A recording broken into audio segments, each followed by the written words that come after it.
السلام علیکم ورحمۃ اللہ وبرکاتہ۔ رب اشرح لی صدری ویسر لی امری واحلل عقدۃ من لسانی یفقہوا قولی رب زدنی علما۔ اللہم صلی علی محمد وعلی آل محمد کما صلیت علی ابراہیم وعلی آل ابراہیم انک حمید مجید۔ اللہم بارک علی محمد وعلی آل محمد کما بارکت علی ابراہیم وعلی آل ابراہیم انک حمید مجید۔ حدیث میں آتا ہے کہ نبی کریم صلی اللہ علیہ وآلہ وسلم نے فرمایا، میں نے عمرو بن لہی کو جہنم میں اپنی انتڑیاں کھینچتے ہوئے دیکھا۔ اس نے سب سے پہلے بتوں کے نام پر وسیلہ اور حام وغیرہ جانوروں کو چھوڑنے کا سلسلہ شروع کیا۔ یہ صحیح بخاری میں ہے۔ عمرو بن لہی خزاعہ قبیلے کے سرداروں میں سے تھا، جو جرہم قبیلے کے بعد خانہ کعبہ کا والی بنا۔ اس نے سب سے پہلے دین ابراہیم میں تبدیلی کی۔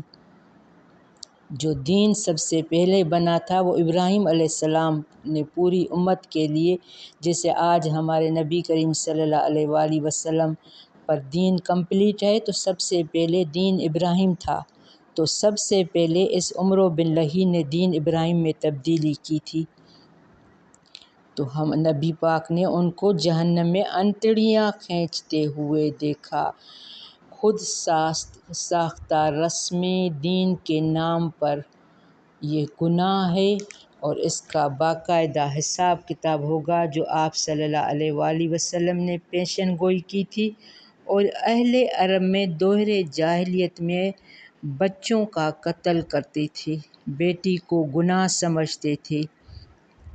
تو جو چیز اللہ نے ہمیں حلال کر کے دی ہے وہ حلال ہے، جو حرام کر کے دیے ہم نے اپنی مرضی سے اس کو حرام نہیں کر سکتے۔ بارک اللہ فی۔ آج اس قسم کی آیتیں آئیں گی۔ پہلے تجوید اسٹارٹ کر رہے ہیں۔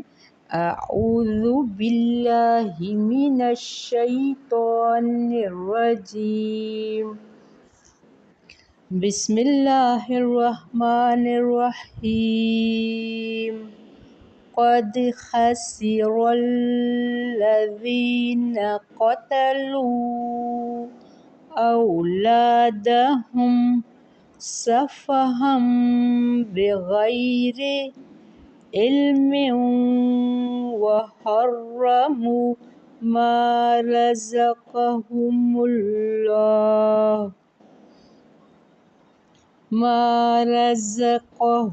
اللہ افتراء علی اللہ، قد ضلوا وما كانوا مهتدین۔ وهو الذی انشأ جنات معروشات وغیر معروشات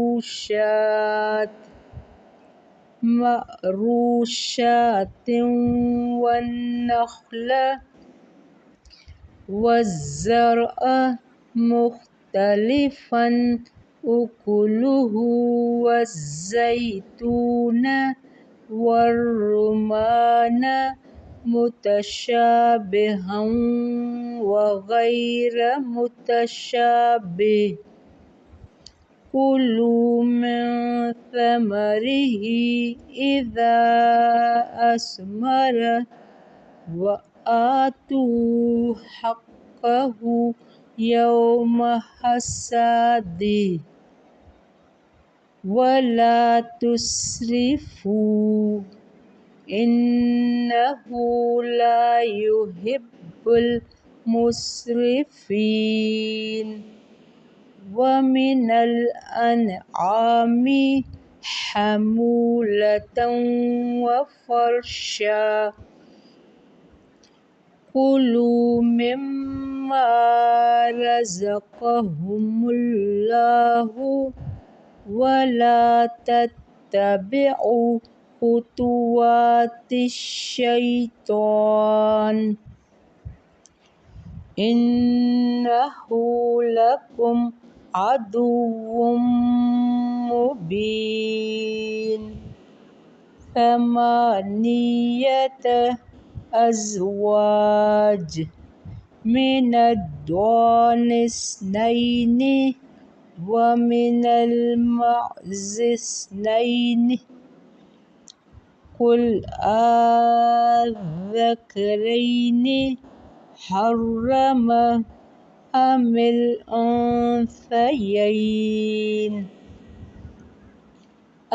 الأنثيين أما اشتملت عليه أرحام الأنثيين نبئوني بعلم إن كنتم صادقين.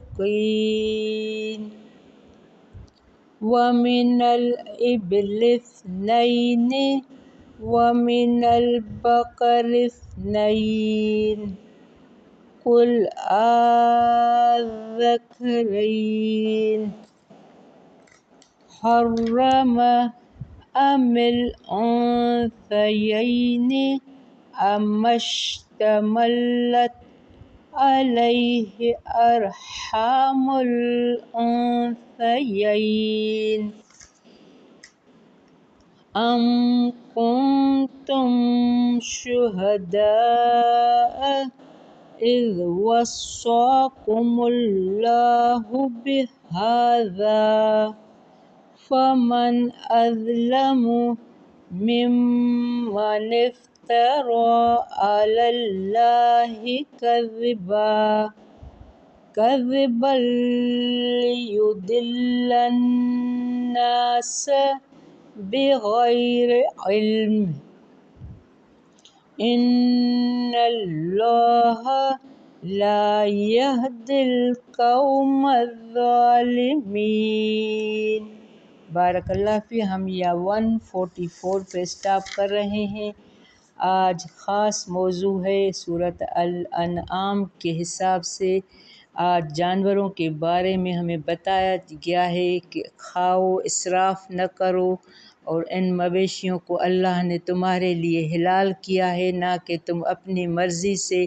دور جاہلیت میں عرب جو تھے وہ عرب ہی تھے، لیکن اس وقت ابھی قرآن نہیں نازل ہوا تھا، تو اپنی مرضی سے انہوں نے بتوں کے نام پر وہ جو جانور کچھ حرام کر دیے تھے کہ یہ فلاں بت کے لیے، یہ فلاں بت کے لیے ہے. تو اللہ نے کہا ہے کہ کھاؤ، اسراف نہ کرو، حد سے تجاوز نہ کرو. جو اللہ نے تمہیں دیا ہے شیطانی رسم و رواج اختیار نہ کرو، شیطان کے قدموں کی پیروی نہ کرو، یہ تمہارا کھلا دشمن ہے. اور یہ بھی آپ ذہن میں رکھیں کہ ہم اکثر پڑھتے آئے ہیں کہ مویشی جانور، انعام کے معنی ہیں مویشی. اگر ان میں اونٹ شامل نہیں ہوتا تو انعام نہ کہا جائے گا. اونٹ خاص قسم ہے جس کی قربانی کو ہم نہر بھی کہتے ہیں، یوم نہر، جیسے کہ ہم حج کو مناتے ہیں، عید کو. تو اونٹ بھی خاص جانور ہے. عربوں کے ہاں اس کی بڑی اہمیت ہوتی تھی. ہم نے اسٹارٹ کیا تھا آیت نمبر 40 سے، قد خسر الذین، تاکہ خسارے میں رہے، الذین وہ جنہوں نے قتلوا اولادہم قتل کیا اپنی اولاد کو. استغفر اللہ، اللہ اکبر. عرب دور جاہلیت میں اپنے بچوں کا قتل کرتے تھے. جس کے پاس مال نہیں ہوتا تھا بھوک کی وجہ سے قتل کرتے تھے، اور بیٹیاں تو ان کے ہاں عیب سمجھی جاتی تھی. تو اللہ یہاں کا انہوں نے اپنے آپ کو خسارے میں ڈالا جنہوں نے اپنے بچوں کا قتلوا اولادہم صفحا بغیر علم، اپنی اولاد کو قتل کیا نادانی سے، بغیر علم کے.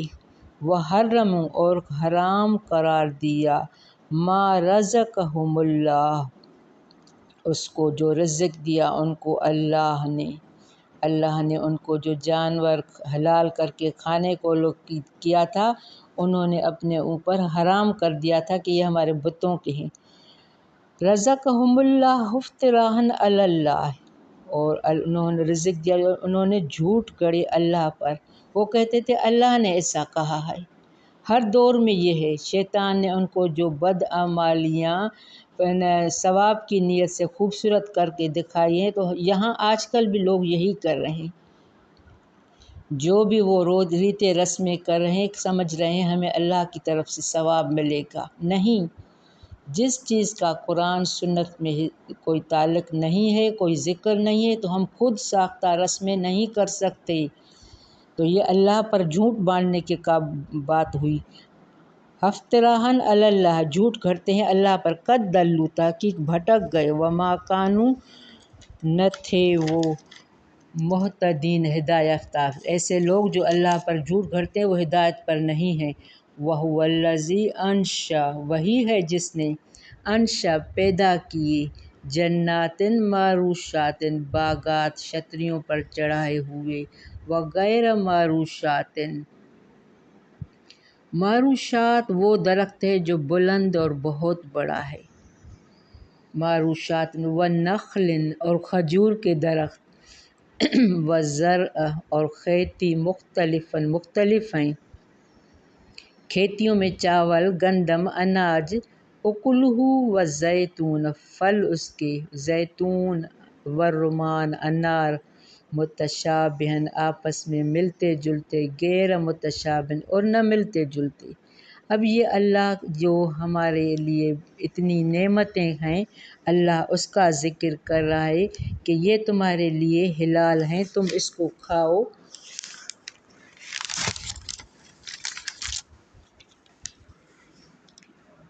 تو یہ یعنی صدقہ خیرات سے تجاوز، معروشاتن عرش سے ہے جس کی معنی بلند کرنے کی ہیں۔ معروشات کے بعض درختوں کی بیلیں ہیں، کچھ انگور کی ہیں، کچھ ترکاریوں کی بیلیں ہیں، کچھ درخت ہیں، کچھ ایسے ہی جیسے خربوزہ اور تربوز وغیرہ کی بیلیں ہیں۔ وہ درخت جو بیل کی شکل میں نہیں ہے تو ہوتے، یہ تمام بیلیں درخت، اور کھجور کے درخت، کھیتیاں جن کے ذائقے ایک دوسرے سے مختلف ہوتے ہیں، یہ سب اللہ نے ہمارے لیے پیدا کیے۔ اللہ ہمیں یہاں نعمتیں گنوا رہا ہے کہ تمہارے لیے کیا کیا اللہ نے نعمتیں دی ہیں۔ زیتون، انار، یہ کچھ آپس میں ملتے جلتے ہیں، کچھ نہیں بھی ملتے۔ کلو، کھاؤ، فعل امر ہے، اللہ حکم دے رہا ہے کہ ان سب کو کھاؤ، من ثمرہ، اس کے پھل میں سے، جب ان کا پھل پیدا ہو تو اس سے سب کھاؤ، اذا اثمر، جب وہ پھل لائے، وآتوا حقہ یوم حصادہ، بہت اہم پوائنٹ ہے، اور دو حق اس کا دن کٹائی کے، یعنی جب تم اس کی کٹائی کرو، جب یہ پھل بن کر تیار ہو جائے تم کاٹو۔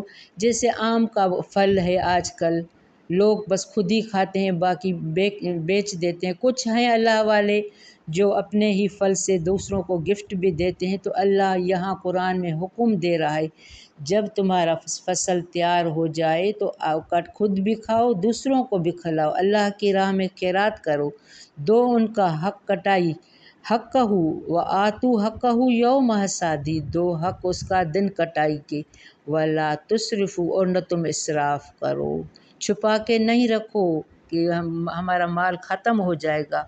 انہ لا یحب المسرفین، اور نہیں اللہ پسند کرتا اسراف کرنے والوں کو۔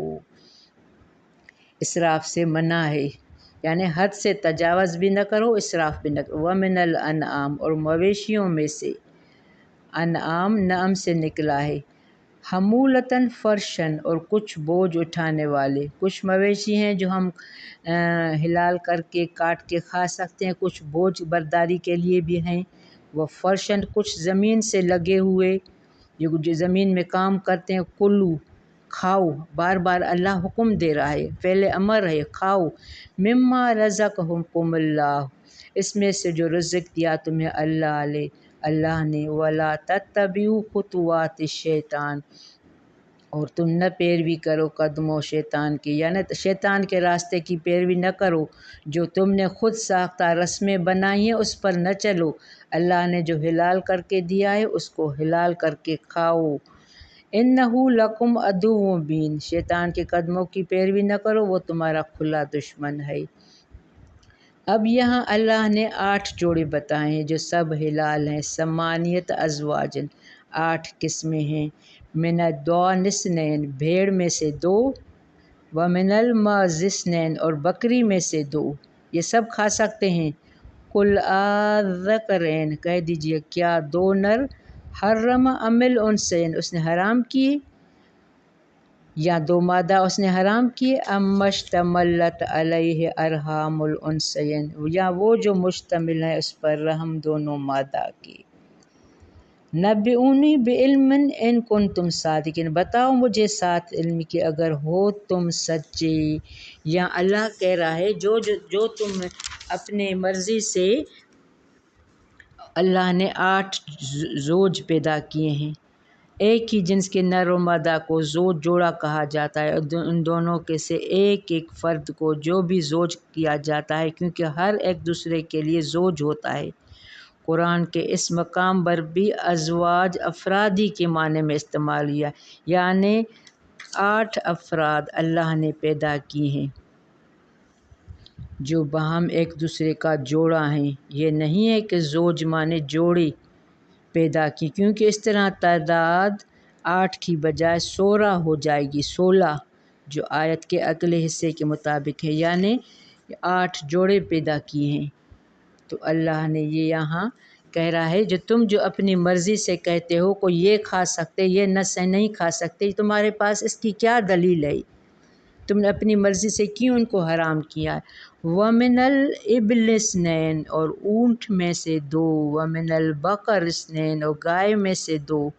قُلْ آذَکَرَیْنِ حَرَّمَ کہہ دیجئے کیا 2 نر اس نے حرام کیے، ام الانثیین یا 2 مادہ، ام اشتملت یا وہ جو مشتمل ہیں جس پر رحم انثیین دونوں مادہ کے، ام کنتم شہداء یا تھے تم گواہ، اذ وصاکم اللہ بہذا بہت اہم آیت ہے، غور سے سنیں۔ اللہ کہہ رہا ہے جب میں نے ان کو حلال کیا تو کیا تم اس پر موجود تھے کہ اللہ نے اس کو حرام کیا ہے، یہ فلاں کھا سکتے ہیں فلاں نہیں کھا سکتے۔ اذ وصاکم اللہ جب تاکید وصیت کی اللہ نے، وصیت معنی فرض، جب اللہ نے اس کو حلال کیا وصیت کی کہ یہ تم کھانا، تو تم کیا جو اپنی مرضی سے ان کو حرام کر رہے ہو، بتوں کے نام کر رہے ہو یہ کھا سکتے یہ نہیں سکتے، تو کیا تم اس وقت موجود تھے؟ فمن ازلم تو کون ہے بڑا ظالم، ممن افترا علی اللہ کذبا اس سے جو گھڑ لے اللہ پر جھوٹ، کذبا جھوٹ، لیضل الناس تاکہ وہ بھٹکا دے لوگوں کو، بغیر علم، علم کے بغیر۔ تو اللہ کہہ رہا ہے جو شخص کسی غلط رسم کو شروع کرتا ہے پھر سارے لوگ کی غلط رسموں کا گناہ اس پر ہے۔ اب اگر کوئی یہاں ایک اللہ نے حکم دیا ہے کہ یہ تم کا رسم یا یہ تم کا حلال ہے کھاؤ، اگر کسی ایک نے اس کو رسم کو اس کھانے کو حرام کیا اور سارے لوگ اس پر چل رہے ہیں، تو جب قیامت تک جو بھی لوگ جو وہ غلط رسمیں کریں گے جس نے وہ رسم اسٹارٹ کی تھی تو سارا گناہ اس پر آ جائے گا۔ میں نے اسٹارٹنگ میں بتایا کہ نبی کریم نے اس کو جہنم میں انتڑیاں کھینچتے دیکھا ہے، کیونکہ اس نے یہ رسم حلال حرام کی اسٹارٹ کی تھی۔ اللہ نے تو سب کچھ حلال کیا ہے، تم اللہ کا نام لے کر ذبح کر کے کھا سکتے ہو۔ تو اللہ کہہ رہا ہے ممن افترا علی اللہ اس سے گھڑ لے جو اللہ پر جھوٹ، لیضل الناس بغیر علم تاکہ وہ بھٹکا دے لوگوں کو بغیر علم کے۔ ان اللہ لا یہدی القوم الظالمین بے شک اللہ نہیں ہدایت دیتا ان لوگوں کو جو ظالم ہیں۔ یہاں ظالم کس کو کہا جا رہا ہے؟ جو اللہ پر جھوٹ باندھے وہ ظالم ہے۔ جو اللہ نے حلال کیا ہے اس کو حلال، جو حرام کیا ہے اس کو حرام، جو اللہ پر جھوٹ باندھے وہ بڑا ظالم ہے اور ظالم کی معافی نہیں ہے، وہ جہنم میں جائے گا۔ بارک اللہ فی ربنا تقبل منا انک انت السمیع العلیم وتب علینا انک انت التواب الرحیم۔ السلام علیکم ورحمۃ اللہ وبرکاتہ۔